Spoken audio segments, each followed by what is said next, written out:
Il y a 3 positions verticales au levier de vitesse. À gauche pour la première et la deuxième, au milieu pour la troisième et la quatrième, et à droite pour la cinquième et la marche arrière. Pour mettre au neutre, on met le levier au milieu. Le neutre est la position à laquelle on peut déplacer librement le levier de vitesse de droite à gauche, comme ceci. Quand on met le levier au neutre et on le lâche, donc quand il est dans sa position normale, il est automatiquement aligné avec la troisième et la quatrième, ce qui nous amène au prochain truc. La plupart du temps, quand les gens ont du mal à enclencher la bonne vitesse, c'est parce qu'ils mettent trop de pression sur le levier en changeant de vitesse. Alors, voici le truc pour des changements de vitesse précis, et ici, la position de la main est très importante. Pour passer en première vitesse, on tient le levier avec la paume de notre main droite faisant face vers la gauche, comme ici, et on pousse le levier vers la gauche.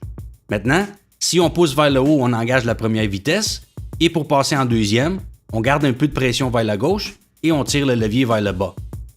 Pour passer en troisième, on met le levier au neutre, et comme j'ai mentionné plus tôt, le levier va déjà être aligné avec la troisième vitesse.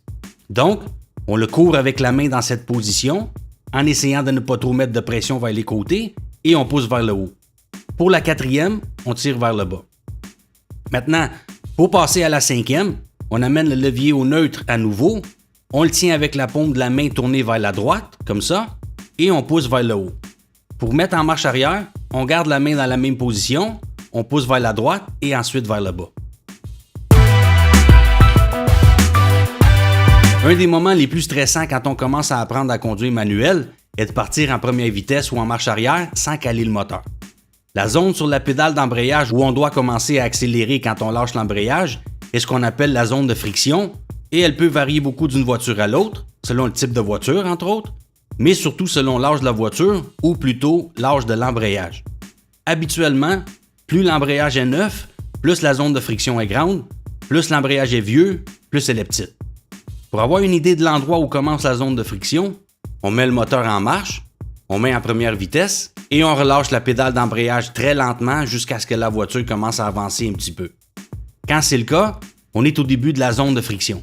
Si on continue à lâcher la pédale d'embrayage sans accélérer au-delà de cette zone, on cale le moteur. Avec un peu de pratique, on va s'habituer à cette zone sur l'embrayage.